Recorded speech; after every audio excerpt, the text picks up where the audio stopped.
Introduction: Why the 7 Habits Still Matters Today. In today's fast-paced, distraction-filled world, success is more accessible than ever, but so is overwhelm. We scroll endlessly, chase deadlines, multitask through exhaustion, yet often feel unfulfilled, scattered, or just stuck. So how do we rise above the noise? That's the power of the 7 Habits of Highly Effective People by Stephen R. Covey. Timeless principles that guide not just what you do, but who you become. Covey didn't write a book of tricks or hacks. He offered something deeper, a framework for true effectiveness, built on values like integrity, responsibility, and cooperation. These habits have transformed leaders, families, organizations, and entire cultures. And today, you're going to learn how to apply them to your life, so you can unlock greater clarity, purpose, and impact. White heavy checkmark Habit 1. Be proactive. You are the creator of your life. Imagine this. 2 people experience the exact same setback, say, a job rejection. One curses the world, blames their boss, and spirals into self-doubt. The other takes a breath, reflects, and starts planning their next move. Same situation. 2 totally different responses. That's the difference between reactive and proactive behavior. Reactive people let their circumstances control them. They say things like, "That's just the way I am," or "I can't help it. He made me angry." They surrender their power. But proactive people? They own their response. They recognize that while we can't control everything that happens to us, we can control how we respond. Covey called this concept responsibility, our ability to choose our response in any situation. And it starts with a shift in mindset. Proactive people understand they are not victims. They don't wait for conditions to be perfect. They act based on values, not moods. They take initiative. They create their reality. Here's one of Covey's most powerful tools: the circle of concern versus the circle of influence. Picture 2 circles. The outer circle is your circle of concern, things you care about, like politics, the economy, the weather. But here's the catch: you can't control them. Now imagine a smaller inner circle. That's your circle of influence. It includes your thoughts, actions, and daily choices. It's where your power lies. Proactive people focus on this inner circle, and by doing so, they expand it. They grow their influence, their confidence, their results. Reactive people? They waste energy on the outer circle and shrink their influence in the process. Studio microphone actionable takeaway. Starting today, speak the language of choice. Instead of saying, "I have to," say, "I choose to." Instead of "they make me angry," try, "I'm choosing how I respond." It might feel awkward at first, but it's the first step toward reclaiming your power. Habit 1 is the foundation. Without it, none of the other habits matter. Because if you believe life is just happening to you, you'll never take the wheel and steer it in the direction you truly want to go. So ask yourself this: where in your life are you being reactive? And what would it look like to become proactive starting today? In this video, we dive into Habit 2 of the 7 Habits of Highly Effective People. Begin with the end in mind. Let's get started. Direct hit Habit 2. Begin with the end in mind. Define your vision. Pause for a moment and imagine this scene. It's your funeral. Because when you're clear about your destination, your daily choices stop being random and start being purposeful. Not fantasy, not vague dreams, but defining your personal North Star. But without a guiding purpose, you might end up climbing a ladder that's leaning against the wrong wall. Highly effective people don't just react to life, they design it. What values drive me? What legacy do I want to leave in my family, my work, my community? Once you know the answers, decisions become easier. You stop living based on circumstances and start living based on character. You don't just raise kids. You parent with intention and legacy. You don't just get through the week. You move with purpose. But constantly anxious, disconnected from her family, and feeling burned out. Then she did the exercise Covey suggests. She wrote her personal mission. It said, to be a present, loving mother, a leader who empowers others, and a person who lives by truth and compassion. That changed everything. She restructured her schedule. She stopped working weekends. She shifted her leadership style. And for the first time in years, she felt aligned. Go somewhere quiet. Open a notebook or blank document. Write your first draft of a mission statement. Not for anyone else, just for you. It might feel vulnerable. That's okay. It means you're digging into something real. It means knowing who you want to be, what you stand for, and where you're going before life pushes you in 1,000 directions. Friends, family, co-workers, people from all walks of life are gathered to remember you. Step 1. Reflect. What do I want people to remember about me? What are the values that matter most to me? What roles do I play? Parent, artist, leader, and what kind of person do I want to be in each? Step 2. Write a rough draft. Begin with I value or my life is guided by, plus your qualities, goals, and aspirations. Step 3. Revise and refine. Keep it visible. Read it weekly. Let it evolve as you grow. One by one, they step up to the microphone and begin to speak. What do you hope they say? Only to realize it didn't truly matter to you? That's what happens when you don't begin with the end in mind. People spend years chasing goals that aren't even their own. Society's goals, their parents' goals, Instagram goals. But when you define your own vision, your actions align with your soul. But remember, without the end in mind, all the productivity in the world is just movement, not progress. What stories do you want them to share about your life, your character, your impact? That's not a morbid thought. It's a clarifying one. Stephen Covey calls this kind of exercise beginning with the end in mind. Compass what it really means. Beginning with the end in mind is about vision. It's easy to be busy, to hustle, to check things off a to-do list. Writing hand the power of a personal mission statement. One of the most transformational tools Covey teaches is creating your personal mission statement. Think of it as your life's blueprint.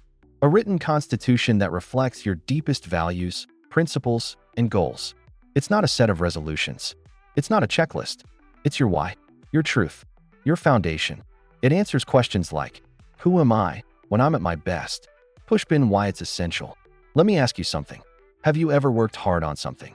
You don't just go to work. You build a career that matches your calling. Lightbulb, a real-life example. Take Sarah, a high-performing executive. She was making 6 figures, respected in her industry. That's the power of habit too. Wrench how to start yours. Don't worry about making your mission statement perfect. Just start. When you write your mission, you're not scripting your life, you're anchoring it. White Heavy Checkmark Action Challenge. This week, take 20 minutes. Because when you begin with the end in mind, every step forward becomes more meaningful. Next, we move into Habit 3. Put first things first, where we turn your vision into daily, powerful action. Let us dive deep into Habit 3. Put first things first, and show you how to apply the time management matrix to become more productive and achieve your goals. So, you've built your personal vision. You know your values. You know where you're going. Now, the question is, are you living like it? Between reacting to everything and putting first things first, they spend their lives putting out fires, answering emails, rushing to meetings, replying to messages, reacting to everyone else's priorities. And to do that, we need to understand Covey's time management matrix. And yet, at the end of the day, they feel exhausted and strangely empty. Why? Because they didn't move forward on the things that matter most. Habit 3 is about discipline. The daily decisions that turn your dreams into reality. It's the difference between being busy and being effective. Most people are caught in what Covey calls the urgency trap. Habit 3 teaches you to focus not on what's urgent, but on what's important. These are the most valuable activities, but they rarely scream for your attention. He breaks down time into 4 quadrants. Let's walk through them. You can't ignore them, but living here constantly leads to burnout. Quadrant 1, urgent and important crises, deadlines, emergencies. They demand attention. Quadrant 2, not urgent but important, but unless you schedule time for the gym, unless you prep meals, get sleep, and block distractions, life will pull you away. One emergency turns into 3. One missed workout becomes 2 weeks. And suddenly that goal fades. Planning, exercise, relationship building, learning, reflection. They feel important because they're loud, but they rarely move your life forward. Quadrant 3, urgent but not important, most emails, calls, notifications, interruptions. Quadrant 4, not urgent and not important. Mindless scrolling, binge watching, time wasters, total distraction. Don't let your calendar get hijacked by other people's urgency. Block out time for each activity. Covey suggests planning your week in advance. Treat these appointments with yourself as unmissable. That means saying no to things that don't align with your mission, so you can say yes to what truly matters. Instead, block time for planning, learning, wellness, and relationships. Put it on the calendar like an unmissable appointment. Because it is. Each of these roles deserves intentional time and energy. Next, set one weekly goal per role. Don't just write down tasks. Think about what you truly want to achieve. Highly effective people live in quadrant 2. They prioritize the important before it becomes urgent. They schedule growth, not just survival. And it all starts with your calendar. Plan your week before it begins. You might be thinking, okay, great. I get the theory, but how does this actually work in practice? Let me share a real-life example. Let's say you want to get fit. You've set the goal. You're motivated. That's where habit 3 steps in. It brings your vision back into the driver's seat. It's the bridge between intention and transformation. It's so easy to say yes to everything. It's easy to stay busy, but it takes strength to say, no, that meeting isn't aligned with my goals. No, I'm not available tonight. It's family time. No, I'm not starting a new project until I finish this one. Every no to distraction is a yes to your mission. Habit 3, put first things first. It's not about managing time. It's about managing yourself. So here's your action step. Think about the major roles in your life: parent, partner, entrepreneur, student, creator, friend. And finally, schedule it on your calendar. If you don't put first things first, someone else will. And you weren't born to just react. You were born to create. Habit 4, think win-win. Create a life of mutual success. Imagine a world where success doesn't come at someone else's expense. Where relationships aren't a tug of war, but a partnership. Where instead of thinking, I win, you lose, we say, let's win together. That's the heart of habit 4. Think win-win. And let me tell you, this one changes everything. Brain the win-win mindset. Think win-win isn't a technique. It's a paradigm, a way of thinking. It means believing in abundance, that there's enough success, love, and opportunity for everyone. Win-win says, I won't manipulate, compete, or dominate to get my way. I'll collaborate, respect, and seek mutual benefit. It's not being soft. It's not losing your edge. It's being bold enough to say, I want the best for both of us. Anger symbol, the 6 human interactions paradigms. Covey explains that there are 6 typical ways people approach relationships. Win/lose. If I win, you must lose. Fueled by ego, pride, and insecurity. Often seen in aggressive leadership or toxic competition. Lose/win. I'll just give in so you're happy. People-pleasing, lack of boundaries. Creates resentment. Lose/lose. If I go down, you go down with me. Based on revenge, bitterness, or self-destruction. Win. I don't care if you lose, I just want to win. Self-centered and short-sighted. Win/win. Let's find a way where we both succeed. Built on integrity, maturity, and abundance. Win/win or no deal. If we can't both win, we walk away. Ensures trust remains even when agreement isn't possible. In business, family, and friendships, win-win creates the space for trust, collaboration, and long-term success. Bank the emotional bank account. Covey introduces a brilliant concept called the emotional bank account. Every relationship you have with your partner, your kids, your coworkers is like a bank account. When you keep promises, listen, show respect, and apologize sincerely, you make deposits. When you lie, ignore, criticize, or break trust, you make withdrawals. Relationships thrive on high trust, and trust grows with consistent deposits. So when conflict arises, you have enough emotional currency to work through it together. Lightbulb real-world example. Think of a great leader or mentor you admire. Chances are, they didn't bully or manipulate their way forward. They helped others win and won in return. That's win-win. Whether you're negotiating a deal, parenting a child, or leading a team, when you focus on mutual benefit, everyone becomes more committed, more creative, and more fulfilled. Counterclockwise arrows button. Win-win starts with character. You can't practice win-win unless it comes from the inside. It requires integrity, knowing and living your values. Maturity, balancing courage with consideration. Abundance mentality, believing there's enough for everyone. Asterisk, without these, you'll slip into win/lose or lose/win and damage the relationship in the long run. Wrench, how to apply win-win in real life. Next time you're in a conflict or negotiation, stop and check your mindset. Are you trying to win, or are you trying to work together? Listen to understand their needs. not just to defend your position. Ask the magic question, what would make this a win for you? Look for the third alternative, not your way, not their way, but a better way that benefits both. This approach builds bridges, not walls. And in a world full of noise and division, that's powerful.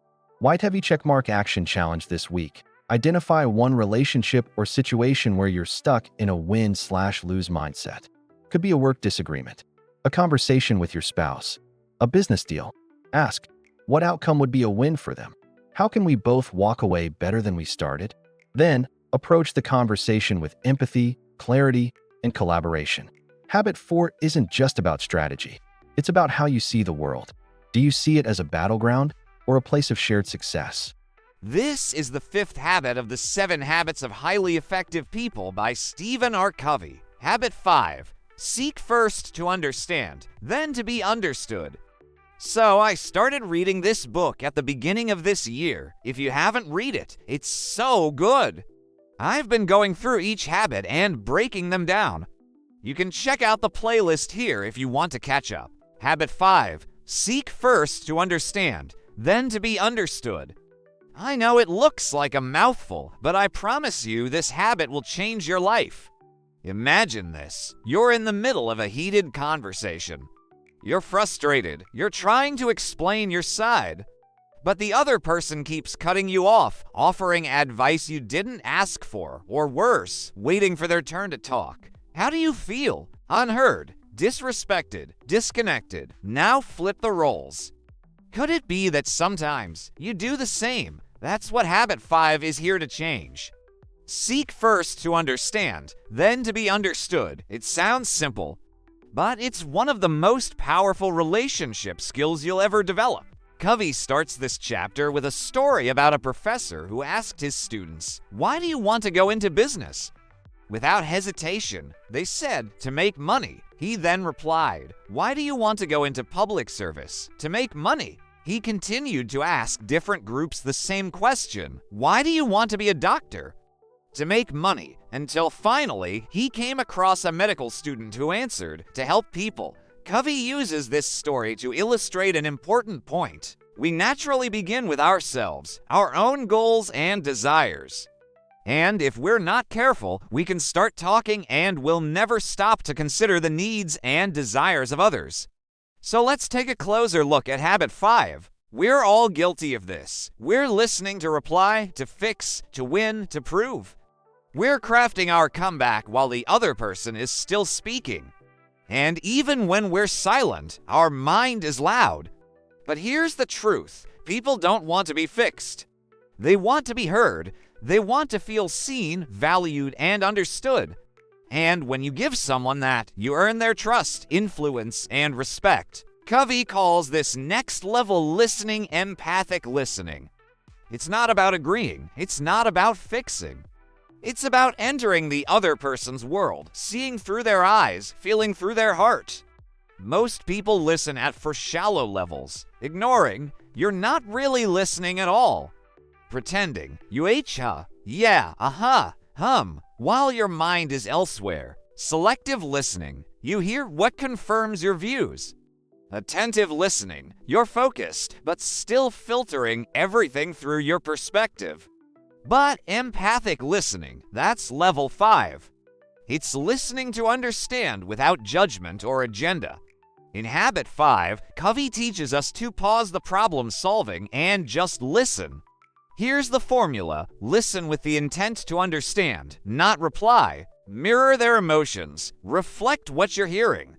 Use simple reflective phrases like, "It sounds like you're feeling ... double quotes, so what I hear you saying is." That must be really tough. Let them finish. Let them feel heard. Don't rush the silence. It's where trust grows. Once the other person feels understood, then and only then are they ready to hear your perspective. That's why this habit has 2 parts. First, understand them. Then, be understood. Covey suggests that we're all like broken mirrors.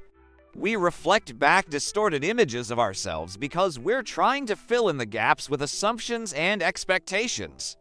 But if we take the time to understand the other person, then we can step back and see our true reflection. So, how does this work? Think of communication like a puzzle. You can't fit your piece until you see theirs. You can't influence someone who feels judged, ignored, or invalidated. But when you truly understand someone, they relax. Defenses fall, and suddenly solutions become possible. That's how you resolve conflict. That's how you build trust. That's how you lead with real influence. If you want to be understood, seek first to understand. So this week, in your next conversation, pause. Instead of jumping in with advice or opinion, say, "Help me understand. Tell me more about that.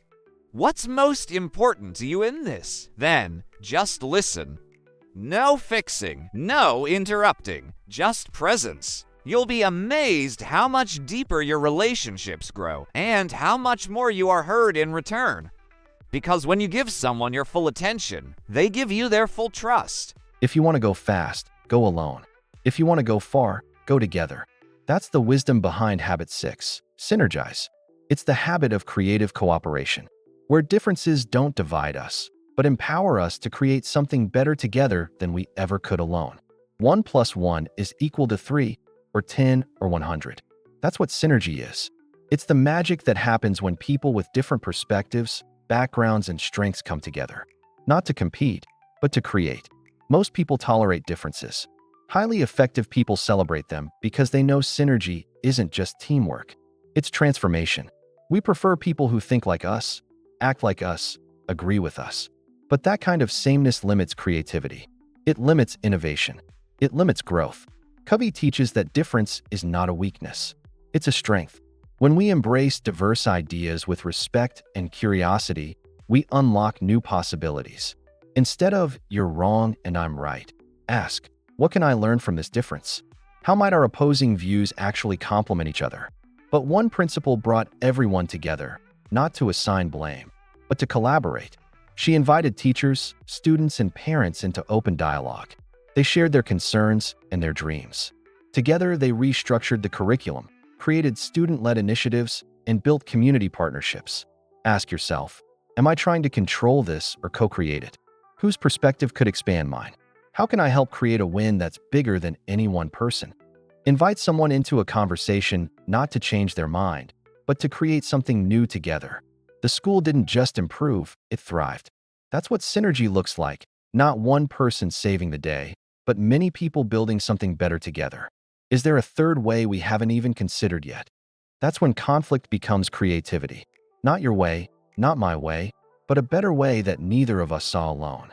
In fact, it's often the tension that gives birth to the best ideas. Synergy is a continuous journey, not a one-time event. It requires patience, persistence, and a passion for collaboration. Synergy isn't about compromise. It's not settling. It's about discovering a third alternative. Combine this with habit 5.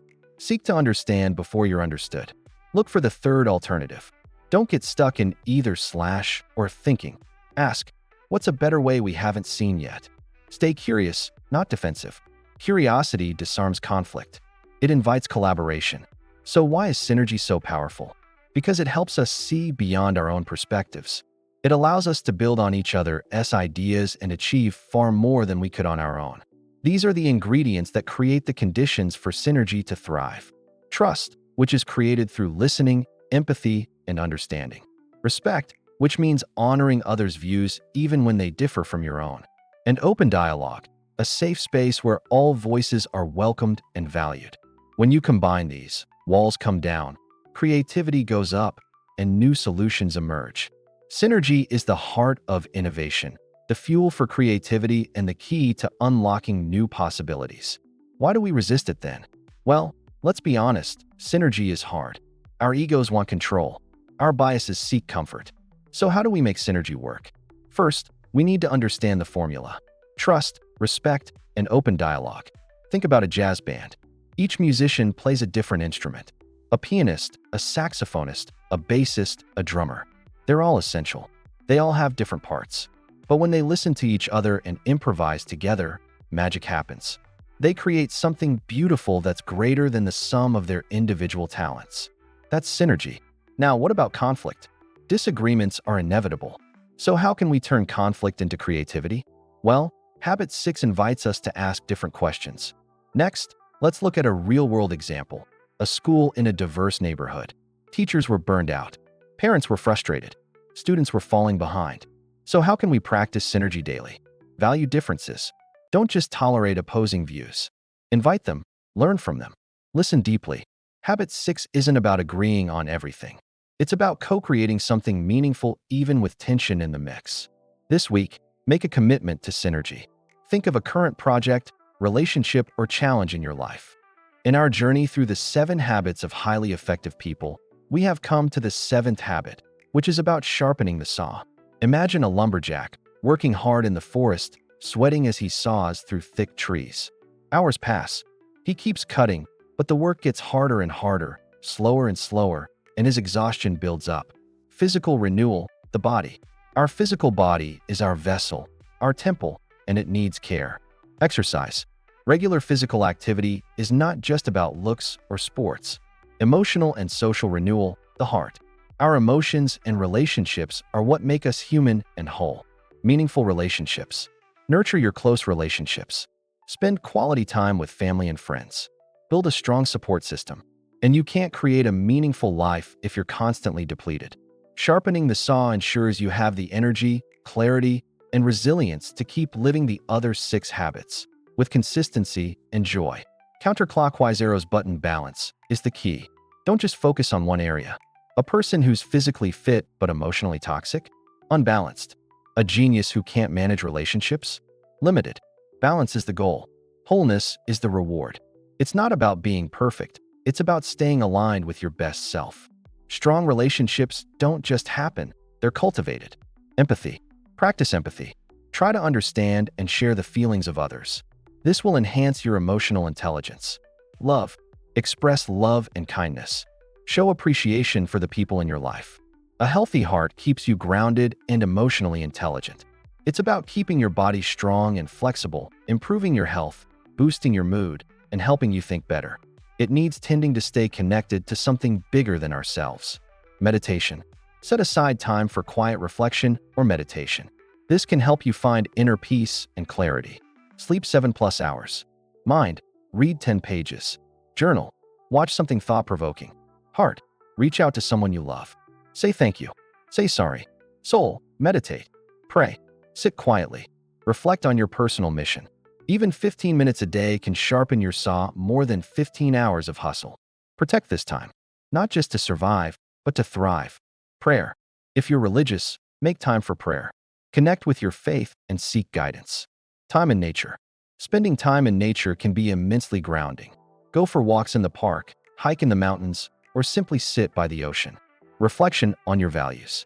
Regularly reflect on your personal mission statement, your core values, and your dreams. Reconnect with your why. In silence, you often find your greatest strength. It's fuel for your mind and spirit. Nutrition. What you eat affects how you feel and how you think. Choose foods that make you feel great, full of energy, and ready to take on the day. Sleep. Adequate sleep isn't a luxury. It's a necessity. It helps you heal, recharge, and perform your best. Rest. Taking breaks and simply relaxing is not laziness. It's a way to recharge and come back stronger. Taking care of your body isn't optional. It's foundational. When your body is strong, your mind works better. Your energy improves. Your confidence rises. Then someone says, "Why don't you stop and sharpen your saw?" Mental renewal, the mind. Our mind is our most powerful tool, but it needs exercise just like our body. Reading. Make a habit of reading regularly. Explore new ideas, learn from others, and expand your knowledge. Learning new skills. Keep your mind sharp by learning. Take up a new hobby, learn a language, or pick up that instrument you've been neglecting. Solving problems. Challenge yourself with puzzles, riddles, or brain teasers. This will help you think critically and creatively. Expanding your thinking. Expose yourself to different perspectives and ideas. Talk to people from different backgrounds and with different viewpoints. Just like muscles, the mind needs stretching. Read books that challenge you. Watch documentaries. Take courses. Reflect. Every bit of knowledge is a sharpening stroke. The more you grow your mind, the more powerful your decisions become. He replies, "I don't have time. I'm too busy cutting." That's how many of us live, constantly grinding, hustling, chasing, and slowly burning out. That's why habit 7, sharpen the saw, may be the most essential of all. It's the habit of renewal, the one that fuels all the others. Repeat button, what it means to sharpen the saw. To sharpen the saw means preserving and enhancing your greatest asset, you. It's about self-care, self-renewal, and self-investment. Without it, even the best intentions and systems break down. With it, you stay sharp, energized, focused, creative, and at your best. Compass the 4 dimensions of renewal. Covey outlines 4 key areas where you must regularly sharpen your saw. 1 backslash, 2 backslash, 3 backslash, 4 backslash. Spiritual renewal, the soul. Our soul is our core, our essence. Lightbulb, why this habit is non-negotiable. You can't pour from an empty cup. White heavy checkmark action challenge. This week, choose 1 habit in each area. Body, take a brisk walk. Cook something nourishing. You've just taken a powerful journey, not through just another book, but through a blueprint for personal transformation. The 7 Habits of Highly Effective People is more than theory. It's a practical, principle-centered path to lasting growth, one that starts inside and radiates outward. But here's the truth. Reading about these habits isn't enough. Hearing about them isn't enough. The only thing that changes your life is living them. As Covey taught us, you are not a product of your circumstances. You are a product of your choices. Every day, you get to choose. Will I react, or will I respond with purpose? Will I drift, or will I lead my life by design? Will I compromise, or will I live from my core? The 7 habits offer a compass, but you are the one who takes each step. It's a daily practice. They're disciplines you return to, muscles you strengthen, lenses you polish. Remember, these habits aren't something you check off. And like anything worthwhile, it's a process. Some days you'll fall short. That's okay. Keep going. That builds your legacy. Each small decision to act with integrity, to listen with empathy, to lead with vision, those are the choices that define your character. If you're wondering, where do I begin? Begin here. Write your personal mission statement, even just a rough draft. Track your week and ask, am I living in quadrant 2, the zone of what truly matters? Practice habit 5 with someone today. Listen not to reply, but to understand. Take 15 minutes to sharpen your saw, body, mind, heart, or soul. And most importantly, choose 1 habit to focus on this week. Just 1. Let it take root. You are not alone. Thousands, millions of people around the world have used these habits to change their lives, to rebuild broken relationships, to launch businesses with integrity, to lead with honor, to raise children with intention, to live with peace and purpose. Now it's your turn. You don't need to be perfect. You just need to be intentional. The road ahead may be long. Now, go live your mission. Build trust, practice discipline, and create a life that reflects your deepest values. But with these 7 habits as your compass, you won't just go further, you'll become someone greater along the way. Thank you for listening. Because effectiveness isn't about doing more, it's about becoming more.